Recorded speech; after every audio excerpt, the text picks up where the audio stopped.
ஆழ்ந்த தியானத்தில் அமர்ந்து அபிராமி அந்தாதியை பாடத் தொடங்கிய அபிராமி பட்டருக்கு அபிராமி அன்னை தரிசனமாகிறாள். தன் பக்தர்கள் அழைத்தவுடன் ஒரு க்ஷணம் கூட தாமதிக்காமல் அவர்களை தேடி ஓடி வருவாள் அம்பிகை என்பதற்கு இதுவே சான்று. அவள் திருமேனியின் அழகை கேசம் முதல் திருப்பாதம் வரை பார்த்து கொண்டிருக்கிறார் பட்டர். இதை வார்த்தைகளால் எப்படி சொல்வது என்று யோசித்த அவர், அவள் திருமேனியின் நிறத்தை அதிகாலையில் உதயமாகி இருளை அகற்றி ஒளியை கொண்டு வந்து பூ உலக சிருஷ்டிகளுக்கு ஆற்றலை அள்ளி கொடுத்து அவைகளை உயிருடன் இருக்க உதவும் ஆதித்ய பகவானுக்கு நிகராக சொல்கிறார். அந்த உதய சூரியனை அவள் கரிய கூந்தலுக்கு நடுவில் இருக்கும் உச்சியில் திலகமாக சூடிக்கொண்டு ஒளி வீசிக் கொண்டிருக்கிறாள். மங்களகரமான தோற்றத்தில் அம்பிகையை தரிசிக்கிறார் பட்டர். சுமங்கலி பெண்கள் உச்சியில் திலகமிடுவது போல் சிவபெருமானின் வாமபாகத்தை வவ்விக்கொண்ட அபிராமி அன்னை தன்னை ஒரு தீர்க்க சுமங்கலியாக பட்டருக்கு காட்டுகிறாள். அவள் திருமேனியின் நிறம் செந்நிற மாணிக்க கல்லை போல் இருளிலும் ஒளி வீசிக் கொண்டிருக்கிறது என்று குறிப்பிடுகிறார். திருப்தி அடையாத பட்டர்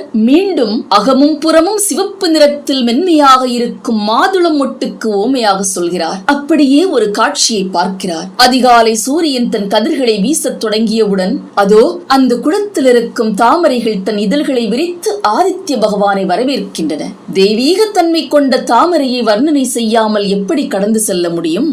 அலைமகளும் கலைமகளும் அதில்தானே வாசம் செய்கிறார்கள். பார்கடலை கடைந்த போது தாமரை மலர் தோன்றியது. பிருகு முனிவருக்கு மகளாக தாமரை மலரிலிருந்து தோன்றியவள் தான் மகாலட்சுமி அன்னை, செல்வத்தின் அதிபதி. பிரம்மா ஆழ்ந்த தியானத்தில் இருந்த போது அவர் மனதிலிருந்து ஒரு தெய்வீக ஒளி பிறந்தது. அவள்தான் சரஸ்வதி தேவி. வெண்ணிற ஆடை அணிந்து வெண் தாமரையில் வீற்றிருக்கிறாள். கல்வி மற்றும் ஞானத்திற்கு தெய்வம், கலைகளுக்கு அதிபதி. தாமரையில் வீற்றிருக்கும் கலைமகளும் மலைமகளும் மலைமகளை வணங்கும் நிகழ்வை பார்க்கிறார் பட்டர். அப்போது ஒரு க்ஷணம் அபிராமி அன்னை மின்னல் போல் பிரகாசமாக அவர்களுக்கு காட்சி கொடுத்து மறைகிறாள். பின்னர் மீண்டும் குங்கும நிறத்தில் பட்டர் பார்த்து கொண்டிருக்கிறார். குங்குமத்தை நீரில் கரைத்து அந்த தீர்த்தத்தினால் அவளுக்கு அபிஷேகம் செய்யும் போது குங்குமத்தின் நிறம் அவள் திருமேனியில் பட்டு அந்த நிறத்தில் காட்சி கொடுக்கிறாள் என்பதை சொல்லி தன்னை திருப்திப்படுத்திக் கொள்கிறார் பட்டர். குங்குமம் வைக்கும் உச்சியில் இருந்து வருணனையை தொடங்கி அதே குங்கும நீர் அபிஷேகத்துடன் அபிராமி அந்தாதியின் முதல் பாடலை நிறைவு செய்கிறார் அபிராமி பட்டர். மகாவிஷ்ணுவின் திருமார்பில் உரையும் மகாலட்சுமி அன்னையும்